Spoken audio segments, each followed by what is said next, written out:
But Nikon did a magnificent magic trick. They made this affordable, seemingly middle-of-the-road lens. They made it spectacular. And from the moment on that I saw this lens and worked with this lens, I knew the Z mount was special, and I knew what Nikon was saying was true.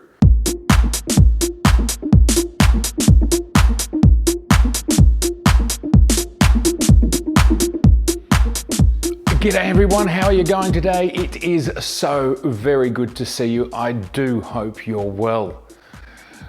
Well, I wasn't planning on making this video, but I was reading the comments about the 50mm 1.2 and I was thinking about things.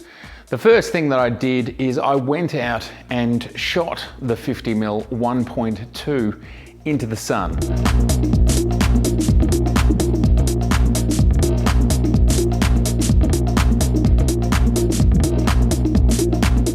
And I want to tell you about how that worked out. Secondly, I want to revisit a conversation that I had about 6 months ago in regards to why did Nikon create F1.8 lenses, and why is it that we're not seeing 1.4 lenses? And now that we have the 1.2 lenses, and right here, this is the very first one, the theory that I was talking about 6 months ago has completely dropped into place from my perspective. It is all making a great deal of sense. So in this video, I want to talk about those two things: staring at the sun and why 1.8 and 1.2 makes sense in the mirrorless world of 2020.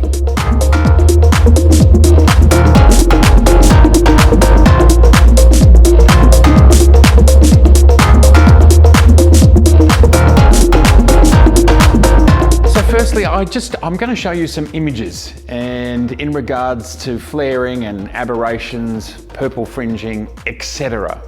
It's like, oh yeah, when I was just quickly running around the city 2 days ago after I first purchased this lens, I forgot to do that. I was just so excited with the depth of field and the 1.2 that I just didn't think about it.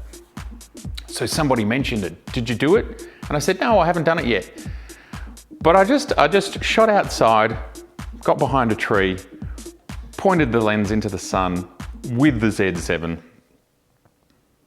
Just look at these images. Let's go through them together. I have not seen them before, so we are going to do this together. So this is the files straight out of the camera. Amazingly smooth, straight at the sun. I can see very little. There's just a really gentle hint.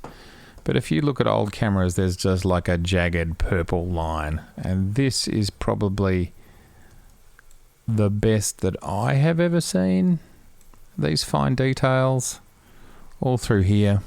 I got a little bit darker. The other thing I just really want you to keep in mind. So when we're looking at these images, what I really want you to keep in mind is this number right here, 1.2. We're at 1.2. This is looking into the sun. This is at 100%. We have the tiniest amount here. But the control, compared to anything else I've seen, that right there is the sun, full, 100% sun. That is a lot of control. And then even if we go down to 2.8, this is 2.8. It's beautiful and sharp. Looking at the sun, we're at 100% pixel for pixel. That is looking ridiculous. I mean, look, let alone that detail. That's the sun right there. That's the sun. Look along this edge here. Very, very good. Okay, so here we are, 1.2. I don't think anything's in focus, but that's interesting. Nothing's in focus straight at the sun at 1.2. This here is in focus, but we can see no fringing here. So I suspect the logic there might be is if the edge is not in focus, it's less likely to have fringing. Is that right? Somebody let me know. because that's what I'm saying here. This all has edges, but it's out of focus and there's no fringing. We are at 100%. We can obviously see elements of the image are in focus. This part here. Very interesting. So looking at this lens straight into the sun, we are at 1.2. It is suppressing all of that stuff really damn well from my perspective. It seems to be up there around where the 70-200 VRS is, the Z version. Perhaps a little bit better, but from my perspective, relative to what I've had in the past, the suppression that's going on here is very good, very exciting. It is just completely wow. I think this is an even better result than the 70-200, which makes sense because the 70-200 is the 70-200. It does more than a prime 50. So if the prime 50 is going to be knocking your socks off, well, it's got to do prime 50 and it's got to do it astonishingly well. Now we've already worked out that it does f1.2 well. Now we've worked out that it suppresses fringing, aberrations, flare, all that sort of stuff. Perhaps the best that I've ever seen it being done, ever. So this might start to answer some of the questions that I've been asked in the comments. Why is it so big? Why is it so much bigger than the original 50 manual 1.2? And it must be to do with all sorts of elements and coatings and way that these things are controlled. Look, I'm not a lens engineer, but another thing that we know this lens does very well to suppress is focus breathing. In other words, when you change focus from far to mid to close, the actual image size doesn't change slightly in size, which on many lenses, when you change focus, the field of view actually changes by 1 degree or something, and that's focus breathing. This lens with 2 motors controlling different elements inside suppresses that. So you need size and space to pull that sort of thing off. So you can really see that Nikon here has a strategy towards and is really leaning on the filmmaking side of things they see as a big part of their future.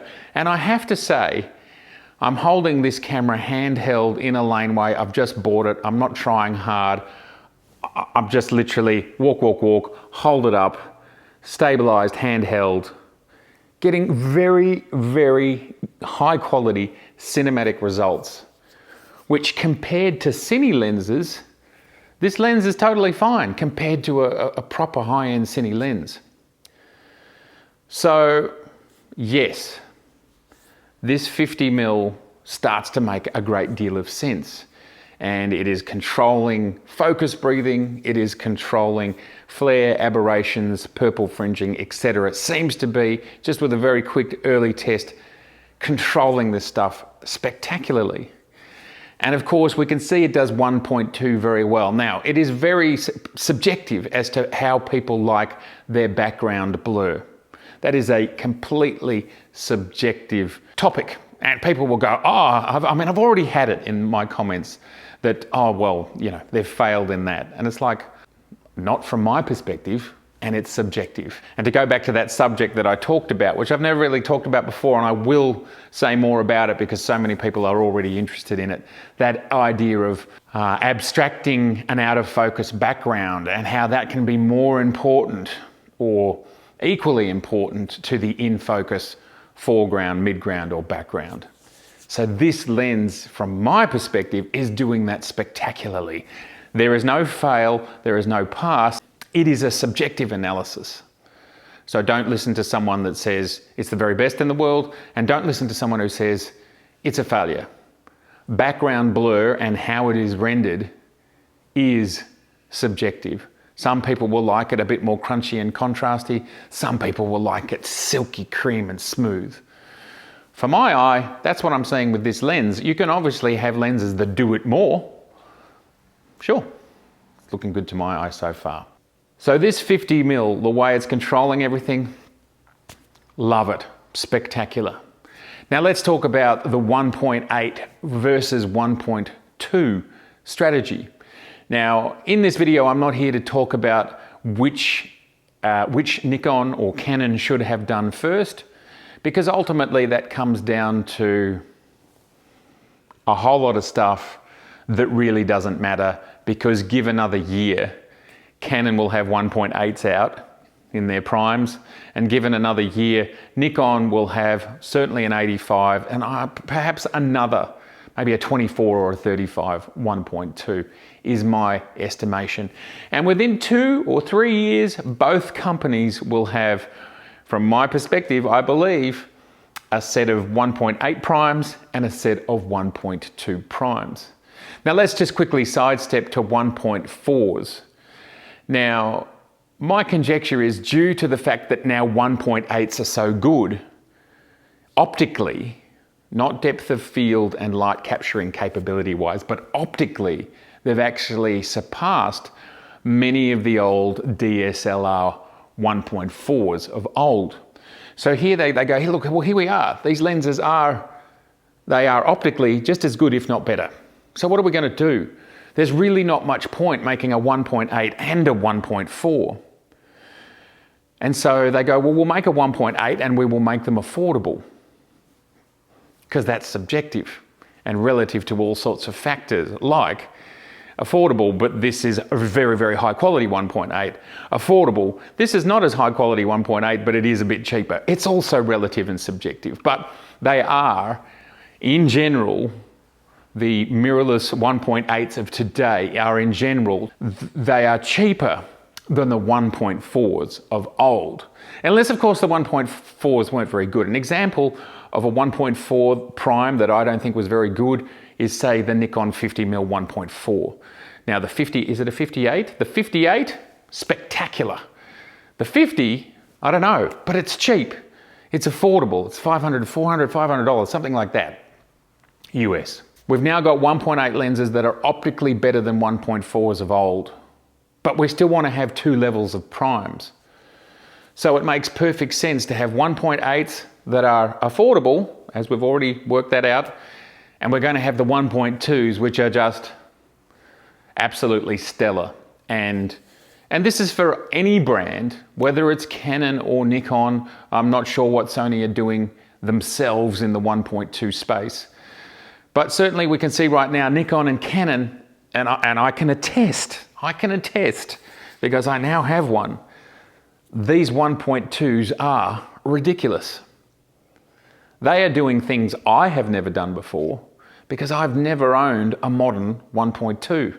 So for me, that clear market segmentation, you've got your entry-level 1.8s, and then you've got quite a jump in both price, but also in quality and suppression of all the things that you want to suppress.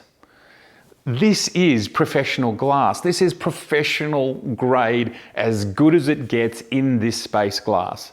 So it is reaching out to the edge of the universe to be its best. And with my very limited usage to date with this lens, the 50 1.8 is fabulous, but the 50 1.2 is reaching the outer limit. That's what I'm seeing so far. So the strategy makes perfect sense. You can get a spectacular 50mm 1.8, and depending on sales and whatever, it might be $500, $600, $700 US, and you're set. That's an amazing lens. I've made this video about it. Go watch it. It blew my mind. It was better than anything I'd seen to date. So the majority of the population are going to be satiated with all of these 1.8 lenses. And so many of us already know that, because we have 1, 2, or the entire collection. We're loving them, we're working with them, and they're great. And then the 1.2s, they are for that rarefied air where you want to be as far as technology can go today. And this 50mm 1.2 is saying that to me already. Optically astonishing. That's what I'm seeing. So the strategy makes perfect sense to me. And like I said, the order of things I don't mind, because give it 2 years and I think there will, with both Canon and Nikon, we will have a set of 1.8s and a set of 1.2s within 2 or 3 years. All of them. Both companies will have all of them out, and you, depending on your budget and your use case, you will be able to get the Primo or the entry level, of which the entry level exceeds the very best of the previous generation. So really, you've got nothing to worry about. It doesn't matter which set you get, or you can mix and match. So yes, the 1.4s, where do they fit in now? Well, what I think is fantastic also about this strategy is it allows third-party manufacturers to make mirrorless Z and Canon mount RF lenses at 1.4s, and they can fit right in the middle of the price point. So hypothetical, let's say the Z 1.8 50mm is say $500 and the 1.2 is $2,000. Well, it means that they could release a 1.4 at $1,000 or $1,200. And for people who don't want to stretch right out to the bleeding edge, they don't have to, but they can still get a mid-range lens. So I think that's great that that opportunity sits there for third parties. And we've now just seen the very first third-party Z-mount autofocus 1.8 lens from Viltrox. So they have cracked the code. More will be coming in this space. I think it's great. I think the OEMs have created two standards, and you can go in at either standard and you are not going to be disappointed with either one that you go at, honestly. I have all of the 1.8 primes except for the 24 because I've already got 24 other ways. They are all fantastic lenses. You can't go wrong. So whatever happens with the rest of the 1.2s from the Nikon Z range, it's going to be amazing. Give it 3 years, and with Nikon, we've already got a great set of 1.8s. We're going to have a set of 1.2s, and the third-party manufacturers will have created us a set of 1.4s. There's so many manufacturers out there. So there's something in this for everyone. So to circle back to where we started, I love this strategy. People will always argue that Nikon should have gone with the 1.2s first and the 1.8 second. Personally, I will never agree with that, because what it meant was this, and this is critical. One of the first lenses to come out after the launch of the Z system was this 50mm 1.8. Now, it was a new system. I had no idea how good it was. But what this lens allowed me to do was, for a very affordable price, in this country sub $1,000, in the USA probably $500 to $600, buy a prime lens. Now, I would never normally buy a 1.8, but Nikon did a magnificent magic trick. They made this affordable, seemingly middle-of-the-road lens. They made it spectacular. And from the moment on that I saw this lens and worked with this lens, I knew the Z mount was special, and I knew what Nikon was saying was true. But I never would have bought it. If this lens was out, I never would have bought it, because it was too much. It was too much of a leap to say, spend thousands and thousands of dollars on this. I mean, what is it? US $2,500 or $2,000? I wouldn't have done it so early on. I would have gotten there slowly.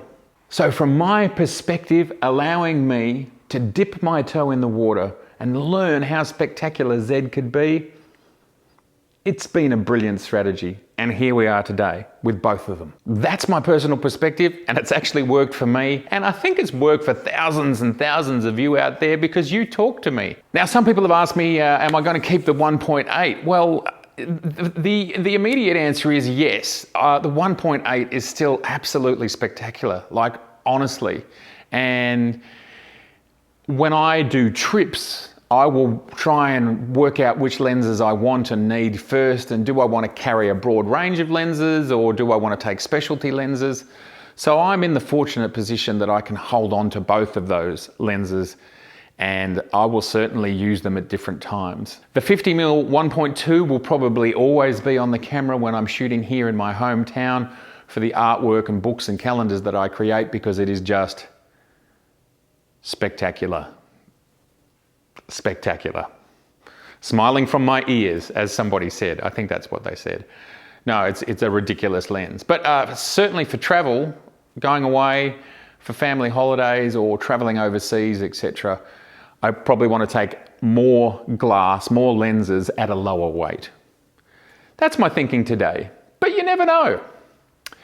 Anyway, there is my 2 cents on how I think it's all playing out, the Nikon lens roadmap, and specifically in regards to the primes and how they've rolled out the primes. People have also asked me about the 85. So we do have a new 85 on the roadmap. We do not know its aperture, but based on its size and that it's high end, it's either going to be an 85 1.4 or it's going to be an 85 1.2. Now, my belief is there is not going to be 1.4s. That's my belief. I could be wrong, and that's cool. I don't mind being wrong. But also their nearest competitor that is moving at the same sort of speed is Canon, and they've got an 85 1.2. So based on the market, based on the size of the lens, and based on what I think they're doing in general, I do believe it's an 85 1.2. Now, we do not know for sure if it's coming out in 2021 or 2022. I did say in yesterday's video it would be in the next 6 months. Rethinking that a little bit, I think we'll see it next year. So it could be the next 12 months, but who knows? It may well be that Nikon wait to see how well the 50mm sells and how well it is reacted to. And as time passes, we will see if other people are as excited about it as I am. I think if the lens sells well and is well received, then the 85 will come faster. So it's up to you and it's up to me as to how quickly that 85mm 1.2, I'm guessing, gets here. All right, everybody, fantastic to see you. Please, let me know your thoughts. Let me know your thoughts about all this stuff. 1.8 versus 1.2 versus 1.4. How you're feeling about the 50mm. Would you get an 85 1.2? I have no idea what it would cost. It would probably be similar. Would it be more? I don't know. I haven't looked at the pricings of high-end 50 versus high-end 85s recently. Lovely. All right, well, thank you so much for being here today. If this is your first time, I would love to see you again, so please subscribe, please share this video, and please like. It's very important. It helps get the video out. It helps the algorithm.